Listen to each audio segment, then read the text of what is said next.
अंबानी और अडानी और पतंजलि के बाबा रामदेव से पहले हिंदुस्तान नहीं था क्या? क्या उस वक्त हमारे जो इकोनॉमी थी वो अच्छी नहीं थी क्या? पूरा बाबा रामदेव का कल कोई औकात नहीं था, आज 10,000 करोड़ या कुछ का वो मालिक बन बैठा है। हमें किसी की सर्टिफिकेट की जरूरत नहीं है। आप हमसे अगर सर्टिफिकेट की बात कह रहे हैं ना, तो चलिए दिल्ली गेट में हमारे 66,000 95,000 में 66,000 मुसलमान शहीदों के नाम दिखा देंगे। आप हटाइए वहां से। आप अगर हमें गद्दार कह रहे हैं तो पहले जाके ताजमहल पे बम मारिए, पहले लाल किला उड़ाइए। तो पार्लियामेंट तो अंग्रेजों ने बनाया, आपने दिया क्या? आज हिंदुस्तान में अगर किसी चीज पे सबसे ज्यादा अगर कोई प्राउड करता है तो वो ताजमहल पे करता है। सबसे ज्यादा अगर कोई सैलानी देखने आते, कोई विजिटर्स अगर कहीं आते हैं तो वो ताजमहल, आप पहले तोड़िए उसको। मेन पावरफुल कौन है? तो प्रधानमंत्री हुए कि मुकेश अंबानी? मुकेश अंबानी हुए, बिल्कुल। मोदी जी दलाल है, वो सिर्फ दलाली करते हैं। नमस्कार, आदाब। मैं रज़ा अंसारी, रिएक्शन वाला पर आपका स्वागत है। मुद्दा यह है कि इस पूरे लॉकडाउन में लगभग 6 करोड़ से ज़्यादा लोग अपने नौकरी को खो चुके हैं, लोग बेरोजगार हो चुके हैं। तो दूसरी तरफ मुकेश अंबानी की जो धनराशि है उसमें जो है 3% या मतलब आप कह सकते हैं कि मल्टीप्लाई 3 गुना ज़्यादा जो है इजाफा हुआ है। तो आइए कुछ आम जनता से बातचीत करेंगे कि इस पर जो है युवा जो है क्या सोचते हैं कि दूसरी तरफ जो है पूरे देश भर में जो है लोग बेरोजगार बैठे हुए हैं। तो रिलायंस के इंडस्ट्री, मुकेश अंबानी, गौतम अडानी और उसके बाद शिव नादर जैसे जो लोग हैं जो सरकार के बेहद करीब हैं, उनके पास इतनी धनराशि कहां से आई है कि वो लोग जो है इतना ज़्यादा जो इन दिनों जो है हर चीज़ों के प्राइवेटाइजेशन में गवर्नमेंट की सारी जो है कंपनीज खरीद रहे हैं। तो कुछ आम व्यक्ति से बातचीत करेंगे। भीड़ तो लग गया है। क्या नाम होगा साहब आपका? मोहम्मद शकील। अच्छा शकील भाई, ये बताइए कि टीवी भी देखते हैं? जी बिल्कुल। शकील भाई ये बताइए कि कोरोना वायरस में आप काम वाम करते हैं कि बेरोजगार है? नहीं काम तो करते हैं अल्हम्दुलिल्लाह। बात बताइए कि मुकेश अंबानी का नाम हम सुने उन्हें? हाँ बिल्कुल सुने। क्या सुने? तो मुकेश अंबानी जो जियो का तो जियो सिम चलाते हैं आप? ठीक है, चलाते तो थे, अब बाइकआउट कर चुके हैं। क्या है? नहीं वो सा है नहीं, जो किसान के लिए भला नहीं कर सकते हैं, सब उस पर गड़बड़ सड़बड़ कर रहे हैं, मोदी से मिले हुए हैं, तो फायदा क्या है? अच्छा आपको पता है कि पूरे लॉकडाउन में लगभग 6 से 7 करोड़ लोगों की नौकरी चली गई, मगर मुकेश अंबानी की जो धनराशि है उसमें 3 गुना ज्यादा बढ़ोतरी हुआ है, मतलब बढ़ गया, इजाफा हो गया। वो तो होगा, बढ़ तो जाएगा। चोर चोर के साथ मिले हुए रहेंगे, वो तो ऊपर जाएंगे, गरीब नीचे से नीचे होते जा रहे हैं। तो मुकेश अंबानी के साथ मोदी जी मिले हुए हैं क्या? हाँ जी बिल्कुल मिले हुए हैं, मिले हुए तो इसलिए तो वो सब मोदी जी उसको दे रहे हैं। तो मोदी जी ज्यादा मजबूत है या मुकेश अंबानी ज्यादा मजबूत? मुकेश अंबानी मजबूत है ज्यादा, मुकेश अंबानी उसको दे रहे तब तो वो चला रहे, नहीं तो उसका ताकत है चलाने का। मुकेश अंबानी क्या दे रहे हैं? वो मनी दे रहे उनको। आपके पास जो है लॉकडाउन से पहले कितना अमाउंट जमा किए हुए थे? नहीं ऐसे तो देखिए वो सब काम वगैरह नहीं हो रहा, हम बैंक पे तो विश्वास ही नहीं करते, इसलिए सब तो चोर है। विजय माल्या लेके भाग गया, नीरव मोदी सब ले लेके भाग जा रहे हैं, तो कौन भरोसा से आदमी रखेगा? रख नहीं सकते। अपना पैसा अपने पास रखिए, थोड़ा सा हो या ज्यादा हो अपने पास रखिए, वो सेफ है। बैंक के ऊपर कोई भरोसा नहीं है, अभी कहाँ कल कहाँ चल जाएगा। क्या नाम हुआ आपका? मोहम्मद मुबारक। अच्छा मुबारक नाम हुआ। काम वाम करते हैं या बेरोजगार हैं? बेरोजगार है। लॉकडाउन में बेरोजगार हुए कि पहले बेरोजगार हुए? लॉकडाउन में। लॉकडाउन में हुए। तो मुकेश अंबानी का नाम वाम सुने आप? जी। क्या सुने हैं मुकेश अंबानी के बारे में? मुकेश अंबानी तो मोदी जी से मिले हुए हैं, और क्या उससे रुपया चलाते हैं, उसको रुपया लेन देन करते हैं, गरीब को मारते हैं। गरीब को मार दिए। हाँ, तो और क्या, वो उन लोग दोनों तो एक है। वो रुपया से खरीद रहा है मोदी जी को, और गरीब को कोई मतलब कि यह नहीं है कि हेल्प करेंगे। तब मोदी जी तो बोल रहे हैं कि आम जनता के लिए मैं इतना सारा काम। ये सब बकवास है, ये सब बकवास है। किसके लिए कर रहे हैं? सारा काम मुकेश अंबानी के लिए। आरएसएस के लिए कर रहे हैं, आरएसएस के लिए कर रहे हैं, यार किसी के लिए नहीं। हाँ आरएसएस के लिए कर रहे हैं। वो बता दे, बहुत सारे लोग बोल रहे हैं कि मुकेश अंबानी के कहने पर मोदी जी देश चला रहे हैं। नहीं वो लोग तो मिले हुए, वो लोग तो जो अपना बैठ के बात करते हैं, रात बेला बिरयानी पका रहे हैं, फिर आप वो लोग खुद ही खाए रहे।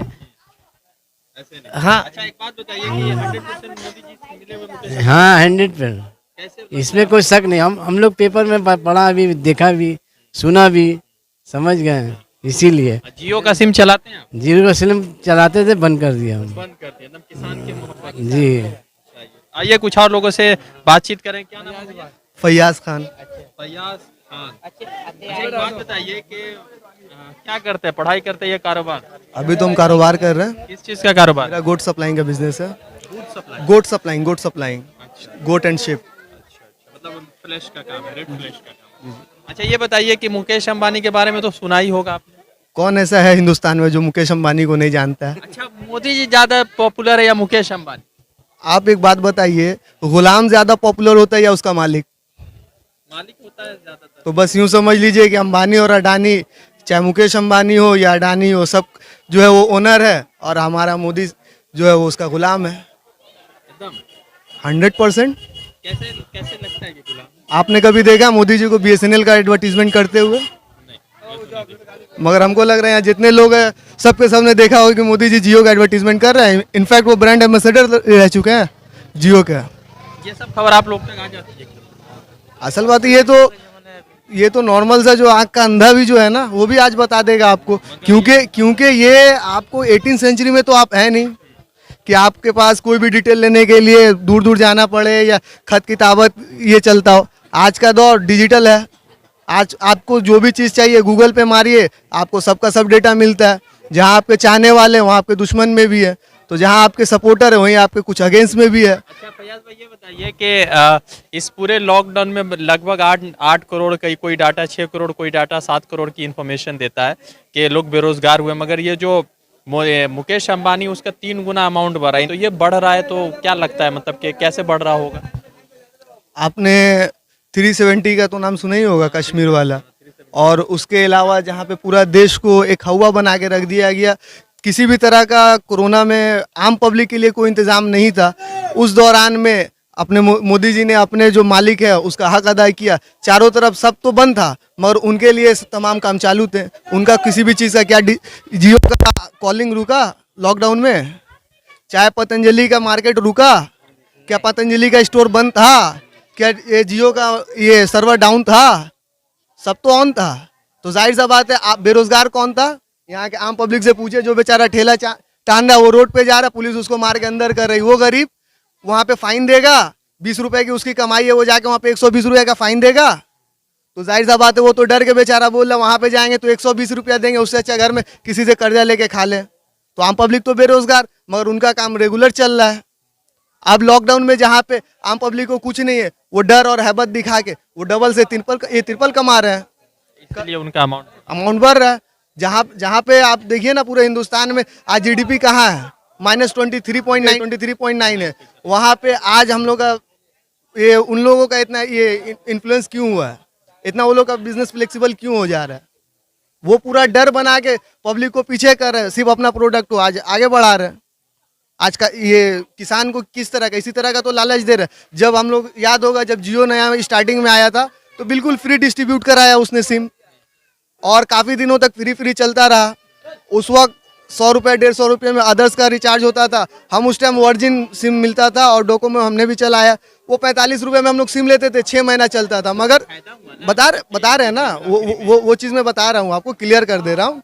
तो 45 रुपये में लेते थे, 6 महीना यूज़ करते थे। उन्होंने लाके फ्री का लालच दिया, हमने वो 45 रुपये देगा, यहाँ पे मेरा 45 रुपये भी सेव हो जा रहा है, वो फ्री में हमने ले लिया। बाद में उन्होंने 199 का प्लान लाया, 399 का प्लान लाया। अब वो 45 वाले दौर के वो भी तो चले गए। अब इनको देखा देखी क्या होता है ना कि गिरगिट को ये खरबूजे को देखे खरबूजा रंग बदलता है। जब देखा कि जियो भी एक टेलीकॉम है और एयरटेल और दीगर भी है, तो उन्होंने देखा कि अब ये जब दाम बढ़ा रहा है, 199 आया, फ्री पहले दिया, लालच में दे दिया, आपको आदी बना देगा। किसी भी तरह का होता है ना, देखिए हम नशा जो होता है, हम लोग जो है ना सिर्फ शराब का ही मानते हैं या किसी ये ड्रग्स को ही मानते हैं, मगर नशा हर चीज़ में है। अगर हम खेलने वाले हैं तो हमको क्रिकेट का नशा है। जब हम अपने दौर का पता जब खेलते थे तो हर टाइम नशा में रहता यार कब खेलने जाए, कब स्कूल पढ़ाई छोड़ा पहले मैदान, तो उस चीज़ का उसने आपको नशा दे दिया। अब आप जब तक पहले हमको याद है कि एक महीना में 500 MB खत्म नहीं हो पाता था, और अभी 1.5 GB 2 GB पर डे का कम पड़ जा रहा है। उसने आपको इस चीज़ का आदत, आपका गलती है नहीं, इसमें हमारी गलती नहीं, हमारी तो गलती है, मगर उसने इस तरह का आपको फंसाया है कि आप मजबूर हो गए। आज अगर आपको खुद अगर मोबाइल आपको कहा जाए कि आप एक दिन के लिए घर में रख दीजिए, आप रह नहीं पाइएगा मोबाइल के। अच्छा एक बात बताइए, जैसे बहुत सारे चीज़ों को, रेलवे हुआ, टेलीकॉम इंडस्ट्री हुआ, बहुत सारी चीज़ों को, हॉस्पिटल्स को प्राइवेटाइज करने की बात हो रही है, तो इसमें लगता है कि ये मोदी जी जो है अंबानी, अडानी और जो दूसरे बड़े जो उद्योगपति उनको फ़ायदा पहुंचा रहे हैं? इसमें तो कोई शक ही नहीं है ना। कल तक आप रेलवे का प्लेटफॉर्म कितने में खरीदते थे? हमने 3 रुपए से देखा, अभी 10 है, मगर हमने 3 रुपए से देखा, 3 से 5, 5 से 10। मगर अब ये जो आ रहे हैं तो आपको थोड़ा सा साफ सफाई कुछ दिन के लिए ही दिखाएंगे, उसके बाद क्या करेंगे, वो 50 रुपये 100 रुपये कर देंगे। आप कुछ नहीं कर सकते, क्यों? भाई ये मेरा प्राइवेट चीज़ है, आप किसको कंप्लेन कीजिएगा? प्राइवेट चीज़ के लिए आप किसको कंप्लेन कीजिएगा? आज अगर मेरा किसी चीज़ का बिजनेस है तो हम कहेंगे भैया हम इसको 100 रुपये में बेचेंगे, आप बोले नहीं भैया कम, हम बोले नहीं बेचेंगे 100 से कम, आपको लेना है लीजिए, नहीं तो आगे बढ़िए। तो आपको तो मजबूरी में भाई, ये रेलवे जो है इंडिया का सबसे बड़ा ट्रांसपोर्टिंग का जरिया है, अगर आप रेलवे ही आप अपने अंडर में ले रहे हैं तो फिर गवर्नमेंट का तो कुछ उस पर चलेगा नहीं। उसका जो ओनर रहेगा, जाहिर सा बात है किसी भी काम का हक उसका ओनर पे ही रहता है। स्टाफ जितना कुछ आपके सामने कर दे, सिफारिश कर दे, मगर ओनर जो चाहेगा वो करेगा। अब आप क्या कीजिएगा, उतना दूर का है भाई, देना पड़ेगा, मजबूरी है। तो जो चीज़ का मुकेश अंबानी की जो है काम कर रहे हैं, तो मुकेश अंबानी को मोदी जी एकदम इतना फायदा पहुंचा रहे हो, तो मोदी जी का भी तो कोई फायदा होगा अगर लोग कह रहे हैं। जाहिर सा बात है कि बिना फायदा के तो आप भी इधर पे नहीं आए, बिना फायदा के तो कोई किसी को नहीं। जाहिर सा बात है अगर वो बिजनेस कर रहा है तो बिजनेस, हम खुद कॉमर्स डिपार्टमेंट से रहे, तो बिजनेस का सबसे जो पहला मोटिव यही होता है अर्न प्रॉफिट। किसी का भी अगर बिजनेस है तो उसका एक ही मोटिव है, स्पेशली खासकर कमर्शियल में। आप सोशल एक्टिविस्ट है तो आपका है कि भाई समाज को मदद पहुंचाए नॉन प्रॉफिट सीकिंग बिजनेस में। मगर जब आप नॉर्मल बिजनेस कर रहे हैं तो आपका एक ही है प्रॉफिट सीकिंग, हमको प्रॉफिट चाहिए एनी हाउ। पब्लिक का जो हो उसे मेरे को मैटर नहीं करता, मेरे को प्रॉफिट चाहिए। ये लोग तो बहुत सारे एनजीओज भी चलाते हैं। अब जाहिर सा बात है भाई, ब्लैक मनी को व्हाइट मनी करने का कुछ तो दिखाना पड़ेगा ना। अगर पूरी अगर हम उसको खाते में दिखाएंगे तो फिर मेरा जो टैक्स चोरी है वो तो ख़त्म हो जाएगा, टैक्स चोरी ख़त्म हो जाएगा। जाहिर सा बात है जहाँ मोदी जी के इतने सपोर्टर हैं, मोदी जी के इतने अंधभक्त हैं, वहाँ कुछ हम जैसे और आप जैसे खिलाफ लोग भी तो हैं। मोदी जी का अंधभक्त कैसे, वो तो प्यार करते होंगे ना। प्यार का एक हद होता है, प्यार का एक सीमा होता है। प्यार मतलब पागल हो ही जाते हैं। हाँ तो ऐसे पागलपन भी तो बेकार है ना, जो आपको अपना देश, क्योंकि देश को हम अपना माता कहते हैं, क्योंकि इस देश में हम पले और खासकर हम मुसलमान हैं, हमारा अकीदा है। आपके माता कहने से नहीं होगा, तो सर्टिफिकेट जब तक नहीं रहेगा तब तक नहीं माना जाएगा। असल बात है देखिए, उनका सर्टिफिकेट का जरूरत उनका है जो उनके चाहने वाले हैं, हमें किसी की सर्टिफिकेट की जरूरत नहीं है। अगर आप हमसे हमारे सर्टिफिकेट की बात पूछेंगे ना तो मैं अपने दादा की कब्र को दिखा दूंगा। अगर आप हमसे मेरी सर्टिफिकेट की बात कर रहे हैं ना तो हम अपने पूर्वज का इतिहास हिंदुस्तान में उठा के दिखा देंगे। आप हमसे अगर सर्टिफिकेट की बात कर रहे हैं ना तो चलिए दिल्ली गेट में हमारे 66,000 95,000 में 66,000 मुसलमान शहीदों के नाम दिखा देंगे। आप हटाइए वहां से। आप अगर हमें गद्दार कह रहे हैं तो पहले जाके ताजमहल पे बम मारिए, पहले लाल किला उड़ाइए। हिंदुस्तान में जितने आप जहाँ पे पार्लियामेंट को कहते हैं तो पार्लियामेंट तो अंग्रेजों ने बनाया, आपने दिया क्या है? और मुसलमान की रही बात तो आज हिंदुस्तान में अगर किसी चीज़ पे सबसे ज़्यादा अगर कोई प्राउड करता है तो वो ताजमहल पे करता है। और दुनिया का, पूरे दुनिया का सबसे ज़्यादा अगर कोई सैलानी देखने आते, कोई विजिटर्स अगर कहीं आते हैं तो वो ताजमहल, आप पहले तोड़िए उसको। वो भी तो चला गया, अब वो क्या मतलब कि दालमिया ग्रुप को चला गया कि आप इसका जो देख रेख करिए। अभी देख रेख में गया है ना, अभी तो उसके अंडर में गया नहीं है, क्योंकि कागज पत्तर आज भी शाहजहां के ही नाम पे है। आप कुछ देर के लिए आप कुछ देर के लिए किसी चीज के ऊपर अपने ताकत का गलत इस्तेमाल करके कब्जा कर सकते हैं। ऐसा तो हमारे एक गांव में एक जमीन का एक मसला हुआ कि इस तरह से किसी ने कब्जा करके रखा, मगर आज 50 साल बाद हमको पता चला, हम गए कागज निकाले, आज वो जमीन हमारे हाथ में। एक सवाल ये है मेरे भाई कि जैसे मान लीजिए कि अगर मुकेश अंबानी मोदी जी से नहीं मिलेंगे तो अगर ये देश के सबसे बड़े उद्योगपति, एशिया के सबसे पैसे वाले व्यक्तियों में से आते हैं मुकेश अंबानी, तो फिर हिंदुस्तान की अर्थव्यवस्था का क्या होगा? हिंदुस्तान का अर्थव्यवस्था क्या, हिंदुस्तान अंबानी और अडानी और पतंजलि के बाबा रामदेव से पहले हिंदुस्तान नहीं था क्या? क्या उस वक्त हमारे जो इकोनॉमी थी वो अच्छी नहीं थी क्या? हमको तो जहाँ तक हमने किताबों में पढ़ा है कि जब देश आज़ाद हुआ उस time dollar Indian rupees same level पे था, इक्वल लेवल पे था, मगर आज हमने ऐसा क्या कर दिया कि -23.9 में पहुँच गए। आज तो हमारा तो जीडीपी और अच्छा होना चाहिए आपके हिसाब से। आप जो कह रहे हैं कि उद्योगपति अगर नहीं हो तो इकोनॉमी का क्या, इकोनॉमी का यही हो रहा है क्या? उद्योगपति इतने हैं, पतंजलि कल मतलब बाबा रामदेव का कल का कोई औकात नहीं था, आज 10,000 करोड़ या कुछ का वो मालिक बन बैठा है, तो उसके पास तो आ गया, मगर देश कहाँ है? मेरा नाम दानिश है।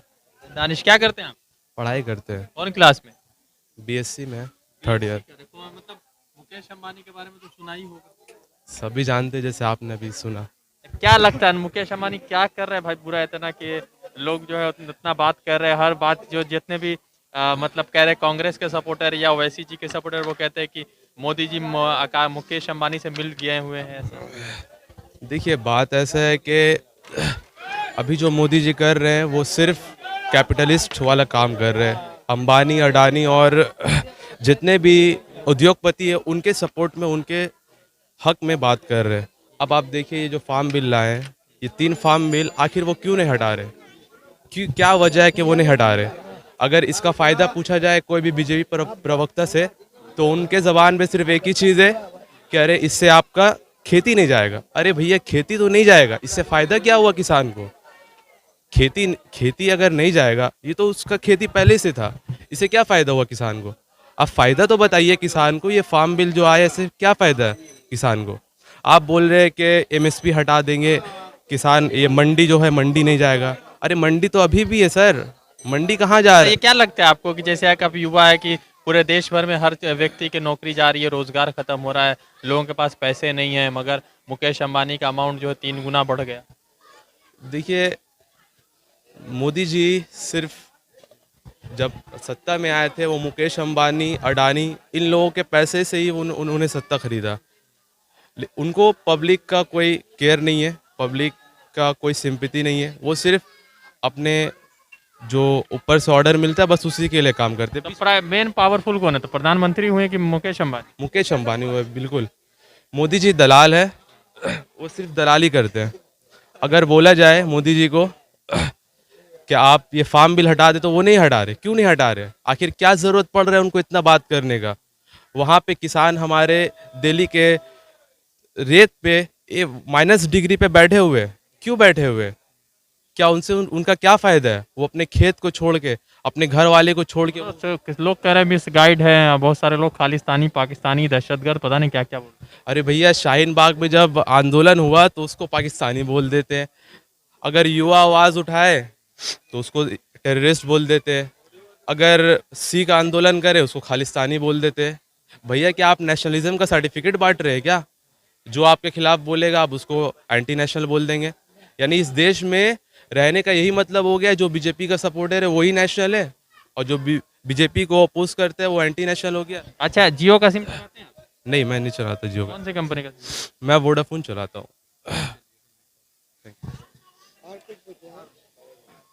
सवाल ये है कि मुकेश अंबानी को लेकर हर जो है पॉलिटिकल मुद्दों में, पॉलिटिकल भाषण में, पॉलिटिकल रैलियों में ये बात चलती है कि प्रधानमंत्री नरेंद्र मोदी जो है अडानी और अंबानी का ख्याल लेते हैं। वैसे 1 अक्टूबर की रिपोर्ट ये आई थी कि जो मुकेश अंबानी जो एशिया के सबसे ज़्यादा जो है दौलत वाले व्यक्ति थे, वो जो है दूसरे स्थान पर चले गए और उनकी जगह जॉन शशान ने ले ली, जो चाइना से बिलोंग करते, चाइना से उनका जो है ताल्लुक रखते। अब सवाल ये उठ गया है कि किस तरह से पॉलिटिकली तौर पर जो है मुकेश अंबानी को जो है मोदी के साथ जोड़ा जा रहा है और आम व्यक्ति किस तरह से इस पर रिएक्शन दे रहे, वही अपडेट आपको करा रहे थे। मैं रजा अंसारी रिएक्शन वाला के लिए अपडेट कर रहा था कोलकाता से। फिर जुड़ूंगा किसी और अपडेट के साथ। शुक्रिया।